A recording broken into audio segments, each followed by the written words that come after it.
This is your emergency broadcast system announcing the commencement of the annual purge. The soul of our country is at stake. The senator's going to win. She's going to make real changes. The purge has to come to an end. At the siren, all crime, including murder, will be legal for 12 hours. Senator, You know, Martin didn't care about that first purge too much. I said, man, this premise don't make no sense. You know, what about all the rest of the world? We ain't sitting on one house, Ethan Hawke fighting off dudes and shit. Right. The premise didn't make a lot of sense, and then the movie was just a bottle film on just sitting on one Yeah, house. I said I want to know about how the world purges. I want to see the people out there who are crazy. I also want to see those vigilantes who try to protect people from the purge. And I'd be goddamn if they didn't come out with the Purge 2, Martin, and they did exactly that. Yeah. They had my man in movie there. was dope. Look at your ass. Yeah, man. That movie was hype. Hype. Wait, what's that? Movie was dope, my friend. But Martin, the other thing is, I said, I said this man should have been the Punisher, and maybe I didn't get him as the Punisher, but I got the next best thing in there. Frank Grillo as Leo Barnes out there taking revenge on the people that killed his son a long time ago, and also anybody that wants to go out there for evil and purge in the name of America. How dare they? But now Leo, he's moved up in the world. Now he's protecting the next possibly would-be president, a senator who wants to get rid of that dreaded day, Martin. And in this film, that's what we have when it's called election year. You got Senator Charlie Rowan, played by Elizabeth Mitchell, and she says, you know, they fucked up my family a long time ago at that purge, and it has got to stop. But of course, this has been a tradition that's been there for decades, Martin, and the founding fathers, the new founding fathers of America, they just ain't gonna let that purge go without a fight. That's not funny, Martin. That's some serious shit, man. No, I'm just looking at how much they pile on these metaphors. Oh, well, Martin, you know what, man? That's the thing about this movie right here. I like this. I like that they've expanded the world of the purge, and we see more things going on. But even though I'm saying that I like that second purge more than I like the first, even this one, I'm gonna tell you, it's some dumb shit. It's all stupid. I mean, but the thing is, you can get away with a lot of things by saying something smart, just every now and then.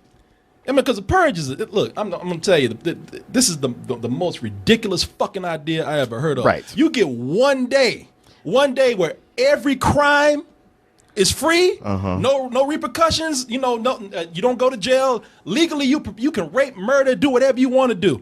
It doesn't make any sense to me. Like, what if I want to blow up half the fucking city, man? True. You know, it's like, And isn't it like you can opt out? Like if you say, like, look, I ain't with the purge, you just stay indoors and you're on base. Or is it if you're out on the street, then you're fair game? you're fair game if you're out on the street. And that's the thing about it, is that they make the world believable. Don't get me wrong, because they put out their ads, and this way they put details out there that really make it seem like, okay, you know what, this is dumb shit, but this is you know, within the movie, it make it seem plausible, like the election ads that they have for their right to purge. This July, have your voice be heard. I purged. I purged. Show your support. I purged because it's my civic duty. They sound like they throwing up. I purged. For the purge. I purge because staying in is un-American. American. Because not owning a gun is un-American. I get it. Yeah, shit. The purge is Texas every day. You know, it's a. You know, it's a dumb premise because, you know, like I said, what if I want to blow up half the fucking city? You're a terrorist. No, I'm the most patriotic motherfucker in the room, Hey, you man. did on the purge. Yeah. Just do it before 11:59. Yeah. You know, it's but it's little details like that make the movie a believable world. It's you know, they have things in there. Okay, maybe because, you know, if the purge was real property damage, and I mean the world would be dead just by the economy alone, man. The debts would be so high. Well, plus people getting revenge. Oh yeah. I mean, yeah, it was like, look, I don't want to participate in this. Matter of fact, I would throw a purge just to see who came out and then just round up all those people and put them in jail because clearly they're psychopaths. Oh yeah, but not in this world, man. No, purging actually cleanses you. You purge, you kill a motherfucker on one night, 364 days a year after that. Oh man, you know what? I got that shit out that day. I'm cool right now. Nah, man, I'm good. Yeah, you fired. But this shit right here, it's they have things in there that, okay, maybe the world's unbelievable, but you see how they pay attention to detail. Sure. They got trash pickup for dead bodies that night. They have safety houses for people. People's insurance rates go higher on that night just so they can put your ass out so people can purge you. It's things like that actually make the movie somewhat believable in its context. Right. And That's what I mean. Yeah, I remember that from the second movie. yeah, and this expands on that. And plus, the thing that you have now, usually in a movie this silly, when I see people acting their ass off and they just, they're taking this shit seriously. Yeah. I usually find that laughable myself, man. That actually takes me away from the movie a little bit. But these people right here, like I said, you got Elizabeth Mitchell and Frank Grillo. They sell the movie by being so serious because they're behind this cause of getting rid of the purge, and they are acting their ass off passionately. It's almost like they believe in this holiday and they really want to get rid of it. Sometimes I like something that has a ridiculous premise, but everybody in it is committed to it. Oh, so they must have got them. They must have got these motherfuckers high and told them that the purge is the real day, because they really are working hard. I think after the movie was done, they were still out there campaigning to get rid of the purge. What made you apply for this position? I like your politics. No, I want a real answer.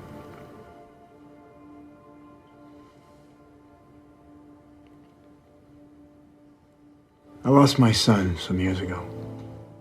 He was killed. I almost did something on Purge Night that would have destroyed a lot of lives. I want this night gone. I know you do too. Especially after what you lost. And I didn't get picked to be the Punisher, so... Despite all that, you have a big problem with how I do things. You take risks, Senator. My job is to eliminate risks and keep you alive. You don't make that easy. And she don't, man. And that's one of the dumb things about the movie. She knows that all these people want her dead, and she's going to rallies where she's like going out there shaking hands with people. And the funny thing is, like, Frank Grillo always got to come and stop her ass. Like, he's trying to handle a lot of things. Like, catch her ass, get her over here. And she out there just in the middle, like she had a rock concert. And that's the thing that actually gets them in trouble in the movie. She like, people, it's mass murdering on a night, and she's running for president. And she's like, you know what? I just want to be like everybody else and stay home, kick my feet up, and watch Netflix. It's like, and they work for her, so they got to be like, fuck this bitch. What you say? I said, okay, all right, I got you. You good? I'll be there too. Fuck. But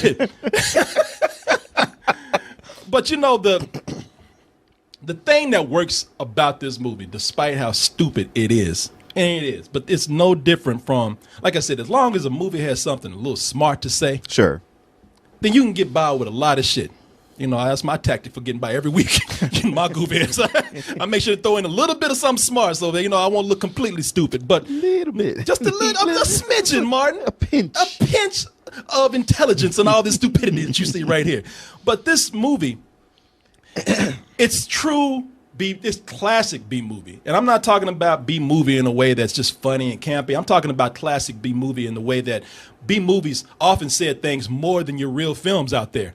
You had Invasion of the Body Snatchers gotcha. that Yeah. reflected the paranoia, the political paranoia at the time with communism. Sure. And it's also a touch of B movie cinema when you get to things like John Carpenter movies, man. Yeah. This is not a horror film. This is Escape from New York. It's an action movie. It pretty much is straight up Escape from New York. It's also, in certain parts of it, Assault on Precinct 13. It's a siege, an under siege film too, and it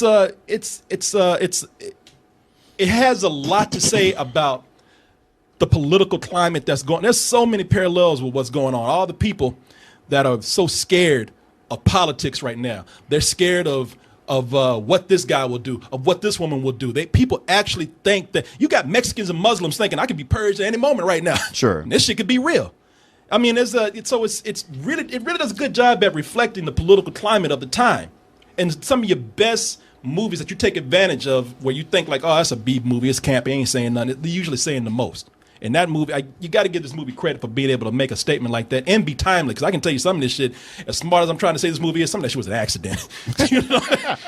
Y'all just got lucky with some of it. But for We'll have the Trump characters say this. Oh, wait, he actually said that? All right, leave it in. Yeah, you know, it's a lot of parallels there, man. Now, as Yeah, you got me hyped. I'm ready to see it. okay, well, Martin, hey, Martin, sit down. Sit down. I have to finish the show because I want to go see it right now. Martin, sit your ass down because I ain't told you about the bad part yet. Oh. There's some bad shit in here. You know, look, I want to give this movie some credit. I'm sure it's not that bad. Oh, Martin, you don't know, Negro. You just don't know. They got this dude, McKelty Williams. Do you know that name? Michael T. Williams, yeah. No. McKelty Williams. I didn't say no Michael T. Williams. No, that's how you say it. Oh, Michael T. Williams. Oh, okay. Yeah, it's pronounced Michael T. See, people, I told you, stupidity with just a little bit of intelligence in there. See that? I worked that on purpose, right there. You see my magic? Are you not entertained? But He was Bubba Gump, right? he's Bubba Gump. Yeah. Yeah. He's in this movie. Damn, don't they look like Billy's brother a little It bit? did a little bit, Doesn't yeah. it? Look, you're like, thanks for picking me up, man. Billy name dropped me again.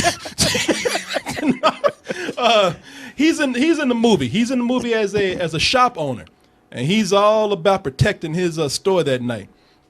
And he's good in the film. He brings comedy, which another thing that the movie does is just not straight up tension. It's not straight up violence. There's a lot of funny characters in there, and his shop owner character who wants to protect his store that night because they made his insurance rate rise for that night. I know Rose, and you know I was about to say this shit because they rose it up his insurance rate because they raised the prices of There you his go. insurance. He is adamant about I will stay here and die. But thanks to Frank Grillo and the senator, they help him out. What are you doing on purge night? Protecting the deli against looters because my boss lost his purge insurance yesterday. Yeah, that's something you can look into, Senator. Insurance companies screwing the working man. Yeah? What's your name, pal? You know what, Mr. Secret Service man, you should be thanking my black ass for helping you instead of interrogating me. His name is Joe Dixon. Joe Dixon, have I offended you? Yeah, man, just a little bit. Your feelings are not a concern of mine. Respect. You That's understand? all I need is a little Everyone respect. shut up, You understand? please. Look.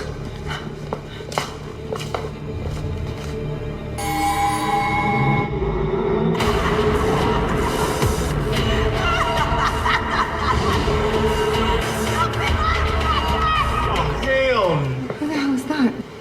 The looters I was telling you about. Purge night, Senator, what'd you expect? Okay, that dude right there in that scene, he was cool, but there are times they just make his ass Uncle Popcorn. They make a slave out his ass. There are moments he has lines in this movie where it is straight up Uncle Remus shit. There's a scene in there where he's talking about he's straight up slave shit. He's like, I likes black folks, but I can't let y'all hurt these white folks right here. And just like that too, but I got to protect these are my white folks right here. And I was like, you goddamn house Negro. He said, and sometimes the lines just get straight up weird. Like he has sometimes they sound cool. You don't know what they mean, but he's like, now what the Mississippi fuck you talking about? It's like, I don't know what you just said, but you delivered it okay. But right when you give him credit, he's saying things like, good night, blue cheese. I'm like, what the fuck does that mean? Wait, does he really say that? Yeah, I'm not making that shit up. He says that. Oh, you're not saying he says something like that. You're saying that's what he says. Good night, blue cheese, sir. And even the movie just stops and every character he's like- is kind of like, yeah. Yeah, you should have seen Frank Grillo. He's like, what the fuck did you just say? It's not just him. The dialogue in the film, there's a lot of bad dialogue in the movie, man. There's a lot of bad writing as far as the characters go. And it's not just him. I mean, even characters that are not in the movie that long, I mean, they're overacting. There's a dude because one of the things that's cool about the movie is that they're capitalizing on the purge just like any other holiday, especially this one being a Halloween for death. And there's a guy out there, he says that in the movie, in case you didn't get it. He comes out and says, one girl's passing by like, boo, you want a mask? And she's walking away like, get the fuck away. He's like, why not? It's the purge. It's Halloween. For adults! And it's just a dude on the street. People even walking by there, they're like, excuse me. World's worst salesman right there. You know, there's a lot of overacting going on. But sometimes that overacting, man, is not a bad thing. The movie does work in a way where it makes you kind of think about what kind of person you would be in The Purge, because they got some characters that just talk so much shit. It's satisfying to see people die. Oh, like in Predator. Yeah. Except here, some people these people are so evil, so crazy, and so vile. You just want to see them get killed, man. And it's so satisfying when they get it bad. And sometimes they ain't even kill anybody yet. They just talk a lot of shit. There was one girl in the movie, that girl right there, she spends about 30 minutes in the movie just taunting some like the shop owner, Michael T. Williams. She talking about, I want my candy bar, motherfucker, and I'm coming back for it. And every time she comes back, where my candy bar, you old cocksucker? And I'm just like, get rid of this girl right here, man. There's motherfuckers that get shot in the face, they get maimed, and you just feel like, oh yeah, that feels good. Purge, Martin, purge. See, maybe you would be out there. Yeah, that's what you think. The movie, I'm telling you, makes you think like, man, you know what? Because everybody think, you know what? If I was out there, I wouldn't do that shit. Or if you like me, and you're like, nah, man, I'll be purging for good. You know, I'll be out there. I'll be the Punisher myself. I would just be killing the assholes. Yeah, I'd do the world a favor. Meanwhile, your ass wouldn't last 5 minutes in the purge. You purge yourself. You know. You fall on your gun. I know. Drop the gun. Blam. Yep. You got an asshole. Hold on. Rain is purging. Damn. What's going on? Damn. This shit. You good? Every night, man. He has to make an appearance right there. Try to be a star. Everybody want to be on the show. All right, we good. Yeah, man. But that's the thing about the film. It's not a horror movie, because in a horror movie, you know, we usually are scared for the people. Yeah. Not here. Not here. These people can defend themselves, man. Like, I'm talking about the good people. That's what's so satisfying about it. 'Cause you see the good people going out and taking care of the bad people. I mean, you got good people out there with guns. I wish you would try to purge me. You know? Do something. And that's the other thing about it, too. This continues to be one of the best Punisher films that you'll see. Frank Grillo goes out there and he does his thing still, man. And it's cool because he's not full of what is that word?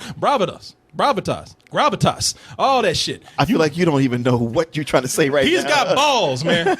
But there's gravitas and there's bravado. And man, somehow you trying to do a portmanteau. You think you Shakespeare? You trying to smash them together? No, I'm bringing them together. He got gravitas. And but he still remains kind of the quiet hero. Okay, you know, he ain't showboating. There's in a lot of the movies, not just them running. You know, you get to see the underground movement. You get to see people helping other people. You get to see people go out on purge night and actually take out a truck and try to help people who are hurt. Well, it sounds good.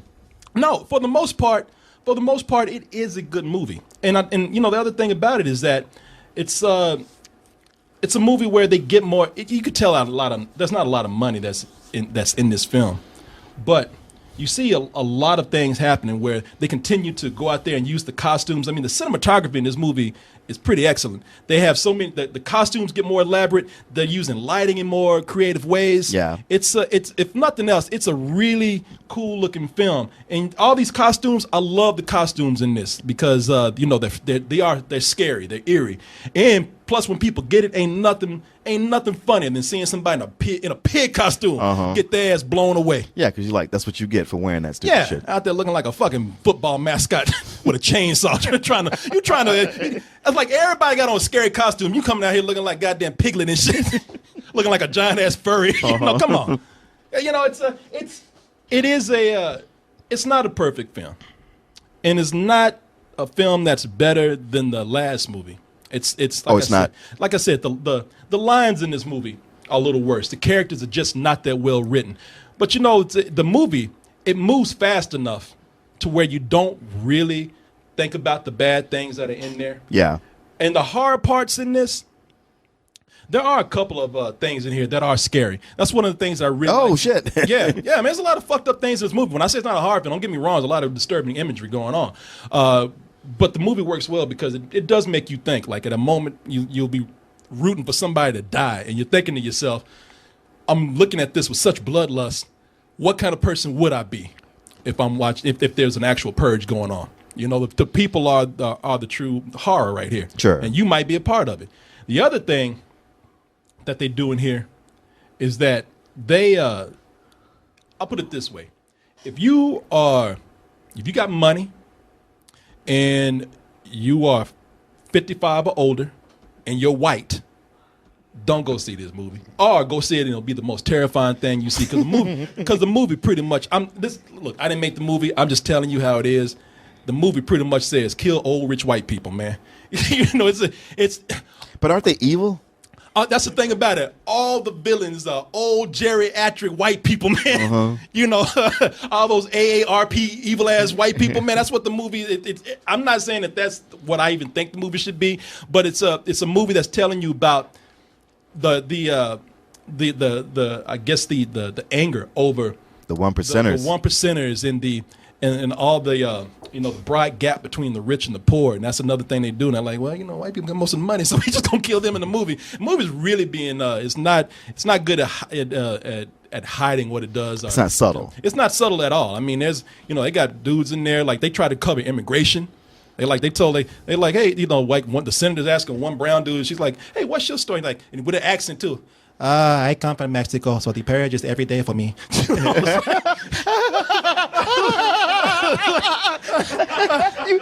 have to call him out on that. Like, come on, man. It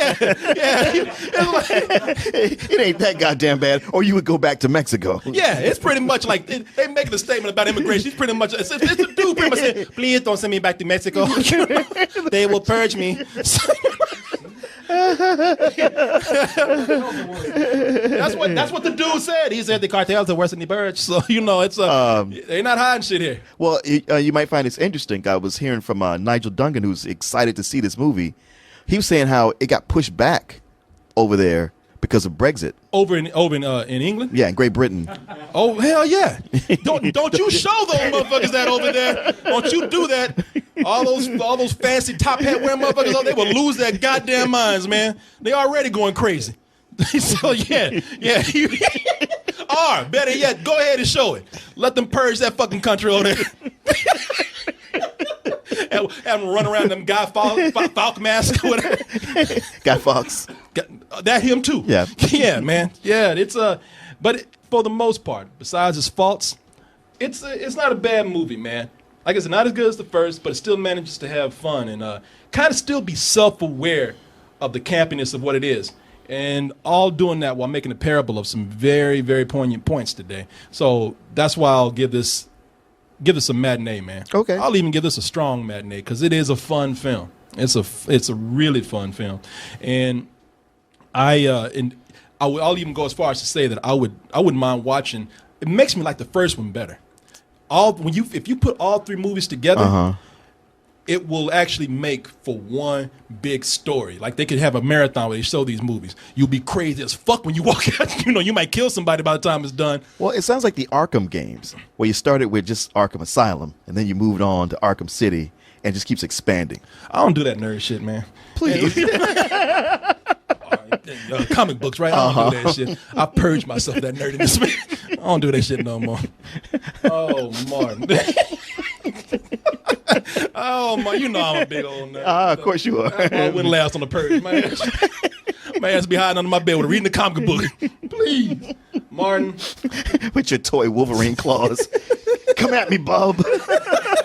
Oh man, there's moments where he turns into Wolverine. He's got fucking claws that he makes and stabs people. Man, it's a badass movie. I ain't gonna lie, it's a badass. I was sitting up here trying to act like the film critic. Oh, well, for the campiness that it has, it's okay. But no, this is a badass film. I like that shit.